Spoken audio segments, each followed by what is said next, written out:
I remember the day I got the telegram that I always dreaded to receive. Mrs. Martha Smith, the military department deeply regrets to inform you that your husband, Ronald James Smith, Private First Class, was killed in action in the performance of his duty and in the service of his country. The department extends to you its sincere sympathy in your great loss. My husband was done fighting battles, but I would soon be fighting mine.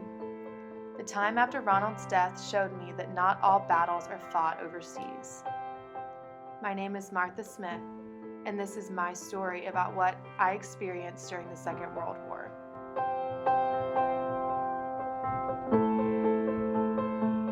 When Ronald first deployed, I had to work in order to support my 3 children and myself, so I got a job as a welder at AMF. Up until Ronald's death, I had planned on returning to my duties at home. When I received that letter, I knew my toughest days were ahead. Working for me was not an option, but a necessity. I took a 3-week crash course on welding.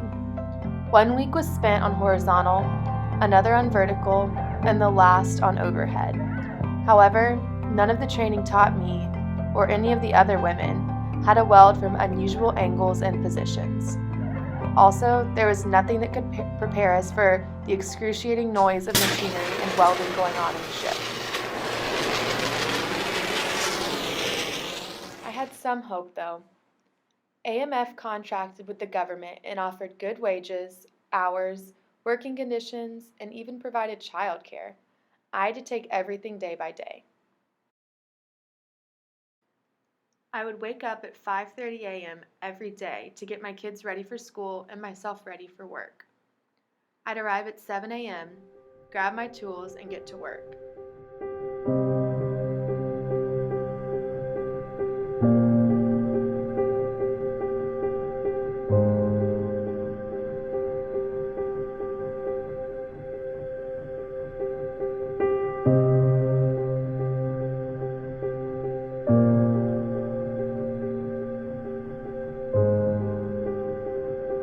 By the end of the working day, my muscles were so sore and my ears rang. I wouldn't be back home until 5 p.m. at the earliest. 10 hours a day, 6 days a week. It was a grind. But I had to. I had to do it for my children. I had to do it for me. I had to do it for our country.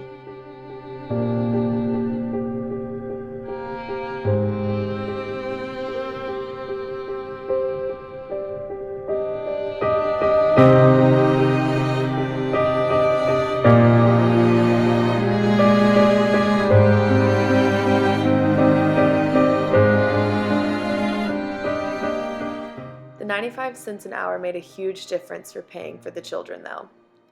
The beginning, though, was extremely awful. There were no bathroom breaks or lunchrooms. Many shipyard companies did not offer breaks to new employees. It wasn't until after a couple weeks of work that employees were granted a 30-minute break for lunch and 2 additional 10-minute breaks in the morning and the afternoon.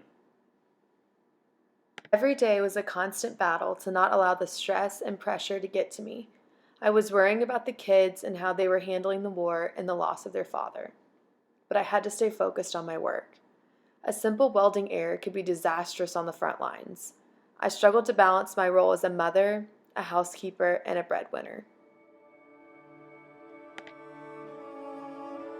September 2nd, 1945. I woke up and read the headline, "War Ends."